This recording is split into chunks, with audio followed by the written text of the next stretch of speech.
Salut à tous, bienvenue dans Temps Libre, l'émission. Bonjour Sylvie Raymond Bagur. Bonjour, merci de m'avoir invité. Mais, je t'en prie. Donc tu es écrivain et animatrice d'ateliers d'écriture. Tu vas nous parler de tout ça, c'est une vie bien remplie. Oui. Et donc nous serons avec Didier, notre chroniqueur préféré. Et habituel. Voilà. Fidèle au poste. Qui va rester jusqu'à la fin, peut-être. Jusqu'à la fin de l'émission. Bon allez, ça sera après ça.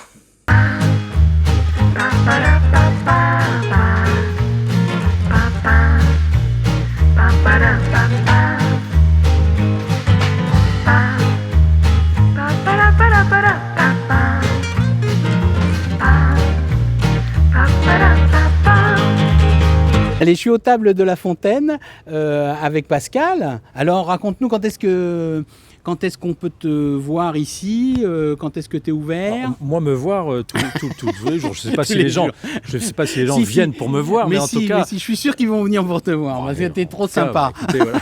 Toi, c'est sympa. Mais... Non, alors nous sommes ouverts alors en hiver, puisque l'été, ça n'a rien à voir. Ouais, mais on reviendra en été pour... On reviendra en été, on sera en maillot, on aura mis nos crèmes, petite chemise et tout ça. Bon, en tout cas, là, les horaires d'hiver, nous sommes fermés le lundi. Oui. Et nous travaillons 6 jours sur 7 quand même, c'est pas mal. Ouais. Du mardi au dimanche, avec des horaires de 9h à 18h30, 19h. Voilà, donc on peut déjeuner, boire un pot, on peut prendre le petit café le matin, aussi, avec un petit croissant, le petit déjeuner. Maison. On peut déjeuner, petit plat du jour. Et puis à la carte aussi, poisson vient, je ne vais pas faire toute la carte.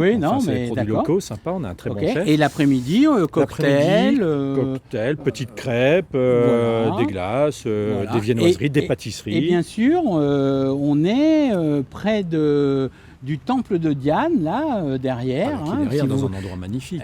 Bien sûr. Et puis Diane derrière nous, jardin de la Fontaine là. Avec le jardin de la Fontaine, regardez ça, avec la terrasse, comment c'est beau. Franchement, ça donne pas envie de venir, ça, franchement. Voilà. Vraiment. Donc, écoute, on viendra, il n'y a pas de problème.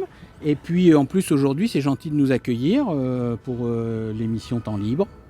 Vous êtes toujours les bienvenus, vous le savez bien, Richard. Voilà. Avec plaisir. Allez, à bientôt. Merci. Place à notre invité après ça.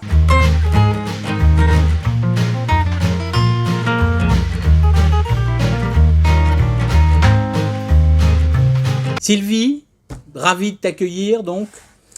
Alors tu vas nous parler de tes ateliers d'écriture, déjà dans un premier temps, puis après on parlera aussi de tes écrits, parce que tu es écrivaine. Écrivain, C'est la bagarre des mots en ce moment. Je trouve que c'est le plus beau. Ah oui. Alors Didier, il va nous dresser ton portrait et ton parcours un petit peu quand même. Je vais essayer. Voilà. Ouais. Alors, Sylvie Raymond Bagur, comme on l'a dit toujours, ça n'a pas changé. Non. Chorégraphe, professeur de danse contemporaine, chanteuse lyrique et un mari qui est pianiste, musicien, c'est ça? Musicien, oui, pianiste, oui. Beau début de parcours. Mais bon, tu es une passionnée de la littérature et de la musique, et tu as monté de nombreux spectacles dans ta vie, et tu as surtout créé une chorégraphie, j'ai remarqué, sur des textes de Jean Giono, et qui a été parrainé par sa fille. C'est ça? Oui, tout à fait. C'est un beau parcours. Oui. Et puis, en fait, après, tu t'es tourné vers des études universitaires, c'est ça? D'abord à l'université d'Aix-en-Provence, où tu as obtenu un master en philosophie, si je ne me trompe pas, avant de te consacrer à la littérature, c'est ça? Et puis, tu as vécu, je crois, une quinzaine d'années dans les Cévennes. Ça a été pour toi l'occasion de t'engager dans la défense de l'agriculture locale, et tu es même venue, à un moment, présidente d'une association pour la restauration de la châtaigne, ou des châtaigniers, c'est ça? Des châtaigniers, oui. C'est bien. Et enfin, tu t'es installé à Nîmes, et là, écrivain, comme le disait tout à l'heure Richard, tu as écrit un roman, Sève d'automne, chronique d'un retour. On verra tout à l'heure où l'action se passe, en fait, dans les Cévennes. Et puis, tu es titulaire d'un diplôme, et c'est pour ça aussi que l'on va en parler, titulaire d'un diplôme universitaire d'animatrice d'atelier d'écriture de l'Université de Montpellier. Ah oui, tout à fait. Oui. Qui te permet de partager ton temps entre l'écriture et comment dirais-je, cette activité d'écriture avec ton temps de littérature. Et tu animes plusieurs ateliers, donc à Nîmes et même dans plusieurs villes du Gard. Oui, donc peut-être une Uzès. Voilà, ouais. Et en fait, tu as plus d'autres projets. Donc voilà, je dirais, j'ai fait un petit résumé de ta biographie. Alors raconte-nous un peu maintenant cette activité et ta passion pour l'écriture et la faire partager surtout aux autres. Et surtout, si tu permets, déjà, les ateliers, à quoi ça sert? Oui, voilà. Ça sert à écrire, Ouais. Ça sert à libérer son écriture, ça sert à trouver du plaisir à écrire, ça sert à se découvrir, à découvrir des choses dans le langage, dans les mots, à devenir aussi peut-être plus observateur de la vie, parce qu'on a envie après de trouver les mots pour raconter, observer les sensations. Donc voilà, c'est tout un univers intérieur qu'on découvre, qu'on laisse un peu s'échapper, je dirais, au travers de l'écriture. C'est des moments privilégiés où on parle de choses, on écrit des choses qui sortent de la vie quotidienne. Et à qui ça s'adresse? À tout le monde? Enfin, à tous ceux qui ont envie d'écrire? À tous ceux qui ont envie d'écrire. Mais que à ceux qui ont envie d'écrire ou aussi à... Ça peut susciter des vocations.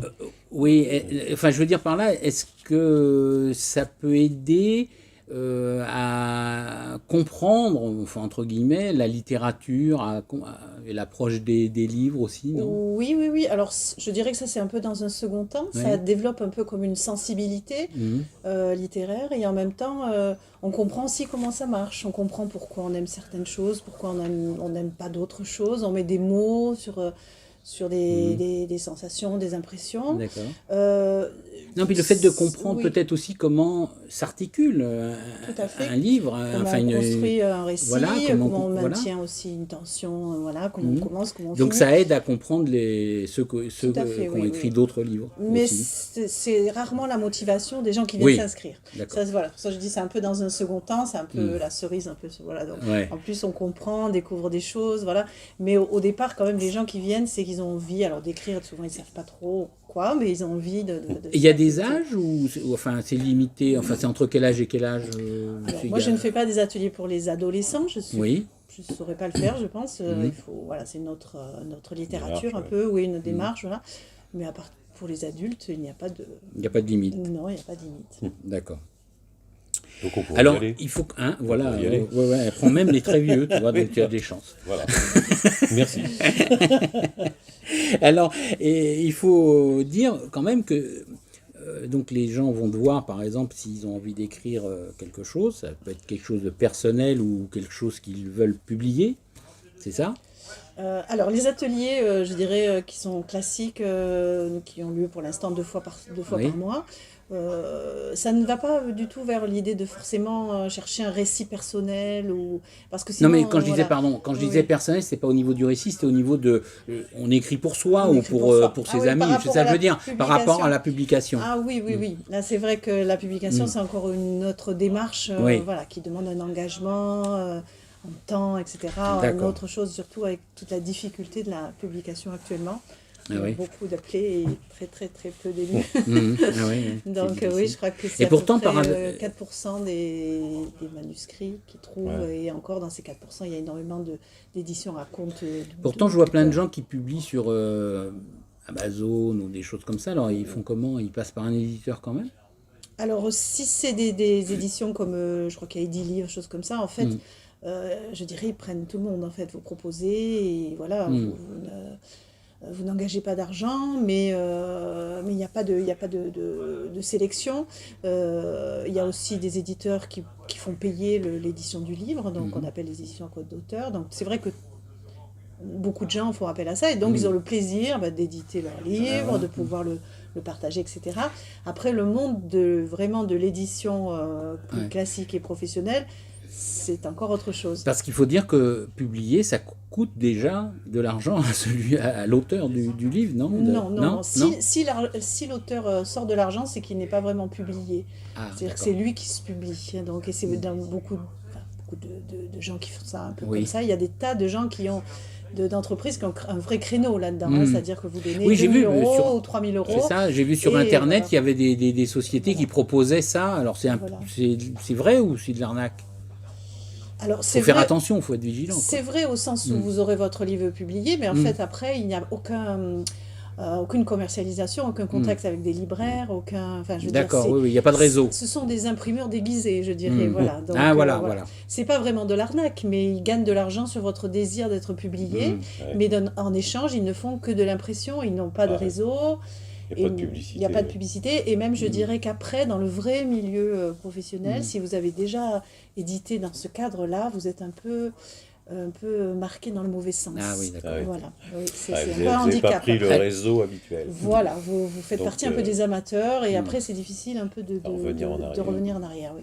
Alors il faut préciser quand même que tu n'es pas un prête-plume, comme on dit, c'est-à-dire que tu dans le cadre où la personne veut publier surtout, mais même dans les autres d'ailleurs, donc tu n'écris pas à la place de...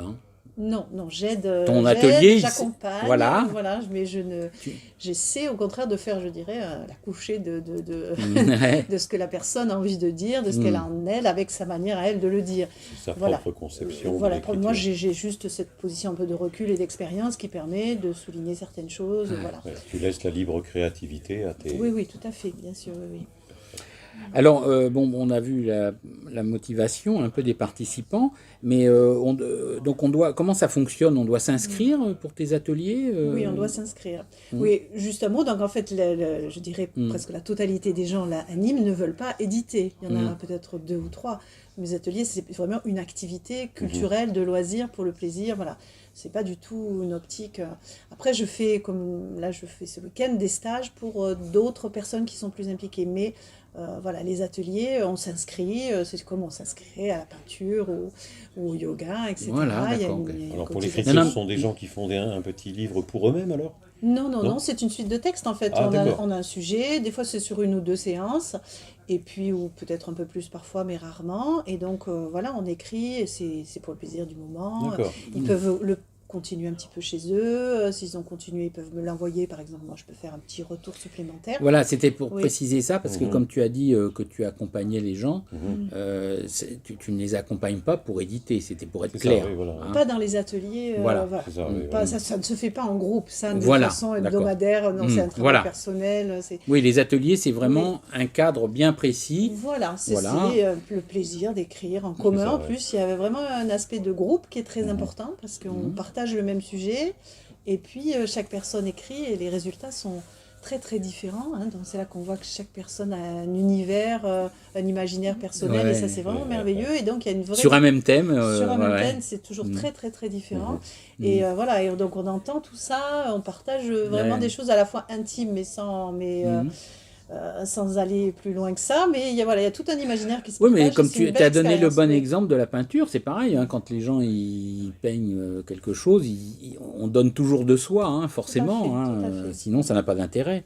Et donc il y a un suivi, comme tu disais, donc aussi un peu en ligne. On peut aussi. On ne passe pas que en ligne. Il y a obligatoirement, tu ne fais pas de choses. Je fais aussi des ateliers en ligne. Pour des gens qui n'habitent pas à Nîmes. D'accord. J'ai 2 ateliers par semaine en ligne avec des gens qui viennent. Donc c'est en visio, comment ça se passe? Alors par écrit et en visio. D'accord, ok. C'est bien marrant. On fait tout en physio. Alors c'est bien, donc du coup, pendant le confinement, non? Oui. C'est comme ça que c'est né? Oui, le premier, je n'ai rien fait parce que on était tous un peu abasourdis. Oui. Et puis le second, finalement, en ligne, ça t'es organisé. Ça a pas mal fonctionné. Il y a des gens qui ne veulent pas, qui sont contre les visios, mais bon. Oui. Mais sinon, oui, ça a permis de garder un contact. Alors tes ateliers, ils prennent aussi différentes formes. Il y a tu m'as parlé de week-ends, des week-ends et des stages d'été aussi. Oui. Alors les week-ends, tu nous en dis 2 mots quand même. C'est un peu différent. C'est un peu différent parce qu'on prend plus de temps, donc c'est pas sur 2 heures, donc là on a vraiment du temps. C'est plus thématique. Donc c'est des séries de week-ends différents, ça peut être des séries sur le style. Voilà. Là la série de cette année, c'est comment passer d'une idée, d'une envie d'écrire à un projet abouti, voilà, d'essayer de conduire son idée, alors que ce soit un roman ou un recueil de nouvelles, etc. Donc voilà, essayer de s'organiser, d'avoir des outils, des moyens d'aller au bout de son idée. Parce que l'inscription n'est pas la même, hein, c'est ça. C'est-à-dire que quand on s'inscrit pour les ateliers, donc on s'inscrit pour combien de temps d'abord? Alors on s'inscrit à l'année, comme une... À l'année. À l'année, ouais. Voilà, il y en a 2. Alors on fait un essai d'abord, hein, oui. Donc, voilà, et après c'est à l'année. D'accord. Tandis que les week-ends, c'est au week-end ou à la série de week-ends, voilà. D'accord, ok. Et les stages d'été, donc forcément c'est l'été. Voilà, c'est l'été. C'est l'été parce que c'est là où les gens sont en vacances hein, aussi. Oui. Et puis ce n'est pas à Nîmes, a priori c'est plutôt dans les Cévennes. Au bord de mer. Ça pourrait, ça ne c'est quoi, genre une chambre d'hôte, un truc comme ça? Voilà, tout à fait. Oui, c'est carrément un week-end immersif, on va dire. Ah oui, c'est plus, c'est 5-6 jours. Hein, donc l'année dernière, j'en ai fait dans la Drôme aussi. Oui, c'était bien, voilà. Je pense en faire par la suite à l'étranger, je trouve ça aussi. Mais alors, c'est pas que littéraire, je suppose, parce que c'est toute une... on passe pas 8 heures par jour non, on s'aère aussi des vacances un peu, non aussi, mais bon, c'est assez intense quand même. Ah, c'est intense, oui, parce qu'on écrit 5-6 heures par jour. Ah, d'accord. Donc après, on s'aère, mais le temps passe vite quand même. Oui, voilà, oui, tu m'étonnes. Ça, plus les repas, voilà, ça prend quand même bien la journée. Ah oui. Ok, alors en tant qu'écrivain, tu as aussi publié un roman dont on va parler, et ça s'appelle Sève d'automne, qui raconte l'histoire du retour d'un poilu cévenol. Enfin, oui. D'un cévenol poilu, je ne sais pas dans quel sens on... D'abord cévenol, poilu malheureusement pour lui. Oui, voilà. Alors, mais Didier va nous faire le pitch de ce roman. Alors, ce livre s'appelle déjà Sève d'automne, chronique d'un retour. Alors, pourquoi chronique d'un retour? Ça se passe pendant l'hiver de 1918, donc à la fin de la Première Guerre mondiale. Comme le disait tout à l'heure Richard, Louis, qui est un rescapé de la Grande Guerre, regagne son foyer et il s'aperçoit qu'il n'est plus le maître des lieux depuis 4 ans d'absence. C'est un peu ça. Et son épouse a un peu déserté l'amour. Et son jeune frère tente de lui ravir sa place. On peut dire comme ça. On peut dire comme ça, oui. Et Louis doit se réinventer. Je vais corriger après. Doit se réinventer. Et effectivement, parce que sa destinée était piétinée par la grande histoire de cette guerre. Donc, revient-on jamais d'entre les morts sous les yeux de Louis les Cévennes en plus.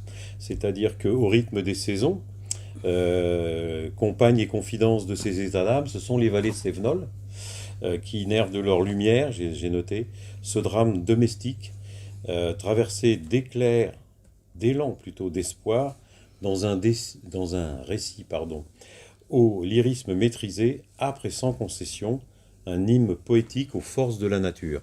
Oui, un retour à ce qui m'intéressait, c'est cette idée de l'absence, du retour, des relations qui sont coupées et qui ont du mal à repartir aussi, puis le traumatisme de la guerre. Et c'est aussi un homme qui est un peu aussi différent. C'est vrai qu'il y a la nature qui est omniprésente, je dirais, c'est presque le personnage principal du livre. Mais c'est ce que j'allais dire, c'est important qu'il soit cévenol. Oui, cévenol, oui. Mais il a aussi un caractère particulier et c'est aussi cette chose qui m'intéresse quand les gens sont un peu aussi différents à la campagne. C'est-à-dire que c'est un homme qui a le goût un peu de la poésie et qui, pendant la guerre, a rencontré des gens qui ont développé chez lui certaines choses et le retour dans les vallées cévenols avec leur fonctionnement, etc. Il a envoyé pas mal de lettres d'ailleurs pendant la guerre. Voilà, il a envoyé pas mal de lettres, donc c'est quelqu'un qui écrit, etc. Et bien finalement, ça le sépare aussi, donc ça contribue à cette difficulté du retour. Sinon, ce qui est au centre aussi du livre, c'est ce qui moi m'a fasciné pendant que j'habitais dans les Cévennes, c'est un ancien mode de vie. Et on peut dire presque une civilisation qui a disparu, avec une façon de manger, une façon de vivre, une façon de cultiver particulière, une géographie particulière, un climat particulier. Et tout ça a quasiment disparu pendant le XXe siècle.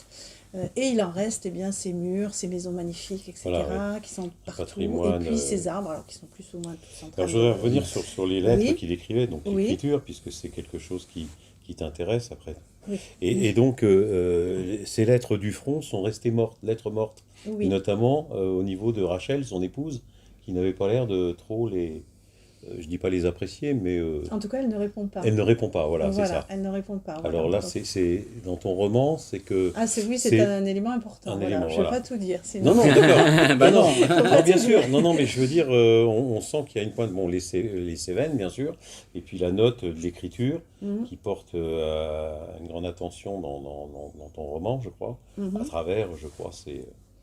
Oui, il y a aussi, en dehors de lui personnellement, ce que j'ai découvert aussi, c'est que, au travers du protestantisme notamment, dans les Cévennes jusqu'au milieu du XXe siècle, il y avait des gens qui étaient vraiment des gens qui aimaient les livres.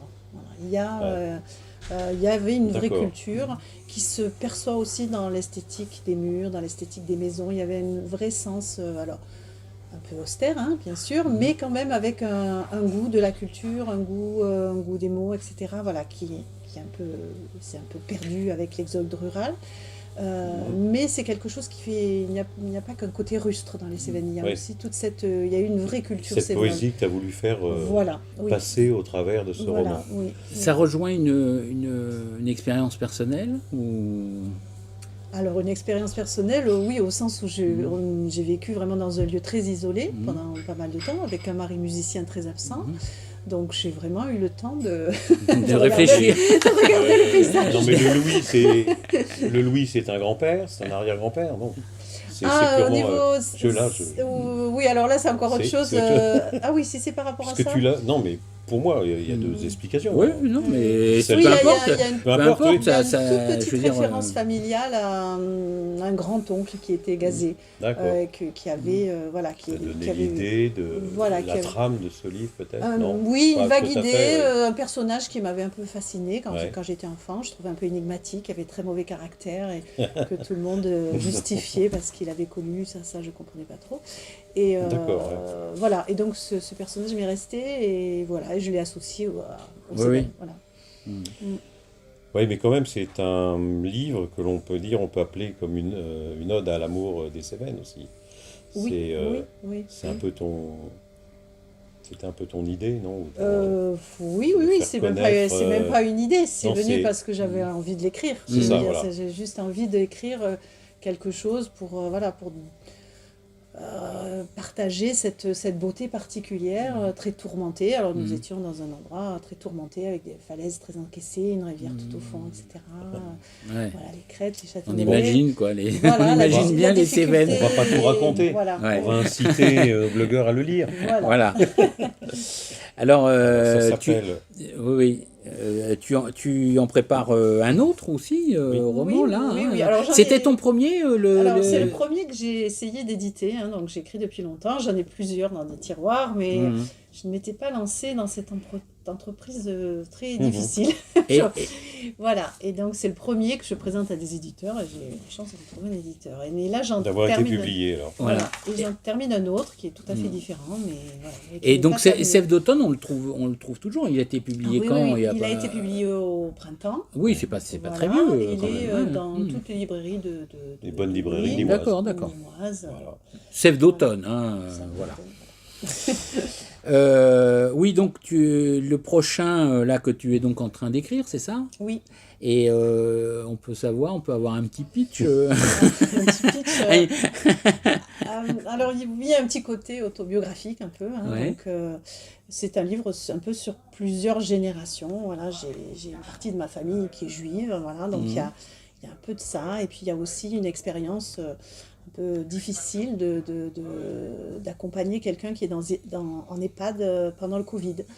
Donc, oui, c'est un roman actuel. Donc, voilà, actuel, mais avec un peu des retours, des retours dans le passé, mais la trame est actuelle, oui. La trame est actuelle. Et ça, c'est prévu pour... Mais il faut déjà que je finisse. Donc ça c'est presque fait. Puis après il y a toute l'aventure de la publication. Tu te replonges dans les Cévennes pour écrire ou non? Tu fais ça maintenant je suis ni moise. Oui, ni moise. Alors justement on va en parler parce que tu as des projets à l'appel. si on peut dire, hein, et au marteau. Et au marteau en ce moment, au pinceau, au marteau, à tout, oui. Donc, raconte-nous un peu. Donc, t'as quitté donc, les Cévennes. Hein, maintenant, tu vis à Nîmes. Enfin, vous vivez à Nîmes avec ton mari. Oui, on a toujours eu l'habitude d'organiser des choses. Donc, on aime bien organiser. Donc, on avait acheté cette grande maison dans les Cévennes pour y vivre, pour un tas de choses, mais aussi pour recevoir des gens, faire des stages donc, de musique, de chant et d'écriture. Voilà. Donc, et là, donc, on va faire ça à une échelle différente, c'est-à-dire qu'il n'y aura pas d'hébergement, etc. Mais il va y avoir un espace pour mes ateliers et puis pour des manifestations, mais pour des petites manifestations, hein, pour des petits groupes de quelques dizaines de personnes. Voilà. Mais c'est là où tu fais tes ateliers quand même. Voilà, hein, c'est là où je fais mes ateliers et c'est pas tout à fait terminé. Donc c'est dans Nîmes Centre. Hein, dans Nîmes Centre, oui. Voilà. Oui. Et donc, tu m'as parlé aussi de alors c'est une maison donc, que vous rénovez hein, tous les deux. Et donc il y a un patio apparemment, un petit patio. Oui, c'est ça qui nous a emballés. Voilà. Donc c'est une maison en U et à l'intérieur il y a un génial, patio, c'est ça qui est formidable dans Nîmes. Il y a nature. Voilà. Disons qu'on va y mettre beaucoup de plantes. Voilà. Et donc tu veux faire aussi des cafés littéraires, c'est ça ? Voilà, des cafés littéraires, des soirées aussi de lecture de textes. Soirée poésie, c'est ça ? Soirée poésie, avec de la musique. Voilà. Puis je voudrais faire aussi connaître des écrivains locaux, des gens qui ont participé à mes ateliers et qui ont publié. Voilà, un lieu. Ah bah voilà, il y en a quand même, tu vois. Oui, il y en a, mais enfin voilà, c'est pas la majorité, voilà, quelques-uns, même ou des gens qui ont publié, que j'ai eu dans des stages, j'ai beaucoup de gens qui publient et qui font des stages avec moi l'été, et donc ils viendraient sur Nîmes pour parler de leurs livres aussi, voilà. Ah, c'est bien. Faire de la musique, enfin plutôt, ton mari va aussi faire de la musique en parallèle ou pas dans la maison ? Oui, on va faire des stages de chant peut-être un peu, et puis quand je fais des choses avec des textes, il y a souvent de la musique. Il participe. Je sais pas, des fois je chante, ça peut être aussi... tu chantes aussi ? Oui, je chante aussi. Oui, non mais si, j'ai écouté, non mais je parlais, elle chante... Un peu moins en ce moment, mais j'ai chanté beaucoup, oui. Non mais je parlais dans tes soirées, dans tes... Voilà. Oui, après, après c'est toujours facile d'avoir plusieurs casquettes, mais... Accompagné au piano. Accompagné au piano, bien sûr. Oui, mais on va faire aussi, ce qu'on a envie de faire, c'est... ça c'est un peu plutôt du côté de mon mari, on connaît beaucoup de jeunes chanteurs, et donc ils pourraient aussi venir faire... rôder des programmes, faire des petits concerts chant piano, c'est de la musique classique. Hein. Mais voilà, on a un grand réseau comme ça de jeunes qui... Alors donc, deux choses. Si vous voulez participer donc à des ateliers d'écriture, si vous avez envie d'écrire un livre ou même tout simplement le plaisir d'écrire, vous voyez avec Sylvie. On vous mettra les coordonnées sous la vidéo, comme d'habitude. Et puis, bien sûr, il faut lire son livre, Sève d'automne, qu'on trouve chez tous les libraires de Nîmes, surtout, bien sûr, puisqu'on s'adresse quand même principalement aux Nîmois. Voilà, on passe à l'agenda.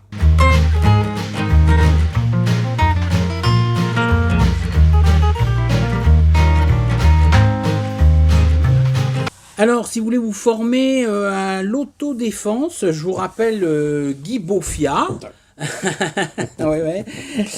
C'est plus calme avec Guy.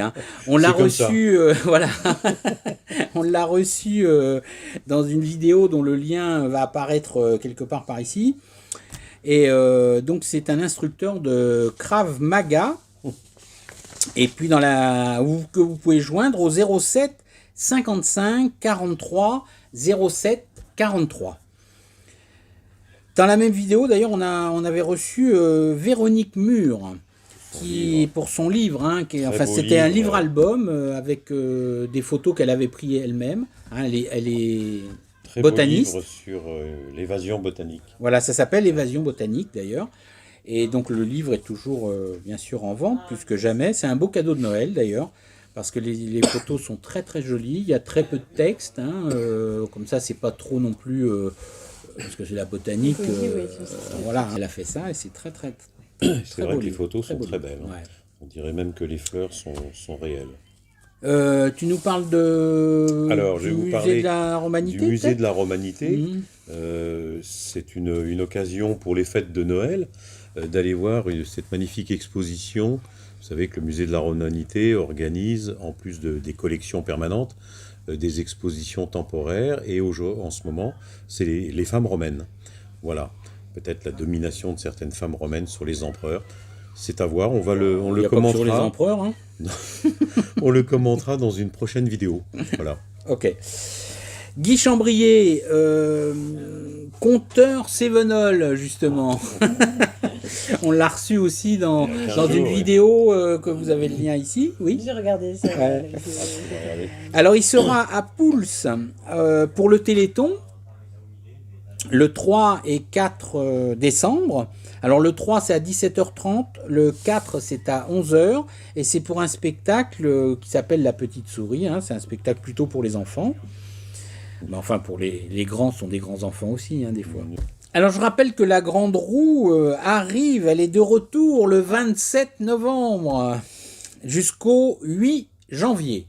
Hein, donc, profitez du mal de l'air. C'est très joli, on a une belle vue de là-haut, on surplombe légèrement les arènes. Oui. J'ai le vertige. Moi, j'adore. Donc, c'est pas surtout pas trop rapide, donc ça va. Oui, surtout la nuit. Oui, mais le vertige, c'est pas une question de rapidité. La nuit, surtout la nuit, au moment où il y a les illuminations de Noël, c'est très beau. C'est vrai, je regrette parce que j'aimerais bien en plus faire un petit film ou des photos. Moi, j'aime bien faire les photos. Tu me donneras la caméra. Ouais, mais c'est tu dans vas des faire petites ça, cabines. Ça sera pas aussi bien que moi. Ça, c'est sûr. Ok. Bon, voilà, on a tout dit, mon Didier. Mais oui, mon petit Richard. Donc, Sylvie, merci. Merci d'être venue. En tout cas, tu connais la maison. Maintenant, tu es toujours la bienvenue. Profitez bien de votre temps libre. Voilà. À bientôt. Et à bientôt. Ba ba da ba ba.